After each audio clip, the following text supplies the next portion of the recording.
નમસ્કાર મામા, કેમ છો? ઓકે, આજે તાજેતરની અંદર જે સીસી ગ્રુપ બી ની અંદર અત્યારે ડોક્યુમેન્ટ વેરિફિકેશન ચાલી રહ્યા છે ડિપાર્ટમેન્ટના, અને એમાં એક સફળતા મેળવેલી છે ચૌધરી અંકિતભાઈ. ચૌધરી અંકિતભાઈ, ઓકે, ખૂબ ખૂબ congratulation. Thank you sir. Okay, તમે એક્ઝામની અંદર સફળતા મેળવી. Thank you sir. ઓકે, એમના પેંડા બી આજે મારા હાથમાં છે.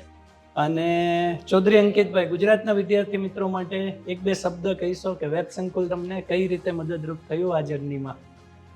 વેબ સોંગ તો ખાસ કરીને યુટ્યુબ પર જ્યાંથી મેં જોવાનું ચાલુ કર્યું, અકરમ સાહેબ જ હતા કે જેમનાથી મેં શરૂઆત કરી અને ધીરે ધીરે મજા આવે લાગી ભણવાની પર.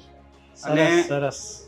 ખાસ કરીને તો 151 ડેઝ ઓફ પીએસઆઈ કોન્સ્ટેબલ, સત્યાલયનું સરનામું અને મોસ્ટલી પીવાયક્યુ, એ બધા મને ખૂબ ઉપયોગી થયા છે. અને હું એટલું જ કહેવા માગીશ કે તમે તૈયારી ચાલુ કરી છે તો જ્યાં સુધી સફળતા મળે ત્યાં સુધી તમારે કન્ટિન્યુ રાખવાની જરૂર છે. ઓકે, ખૂબ સરસ. તાપી જિલ્લાથી આવી રહ્યા હા, છો સર. અંકિતભાઈ. ઓકે, હજુ જીવનની અંદર તમે ખૂબ ખૂબ આગળ વધતા રહો આ જ રીતે. હા, સર. ઓકે, એવી તમને best of luck. Thank you. જય હિન્દ, જય ભારત. Thank you.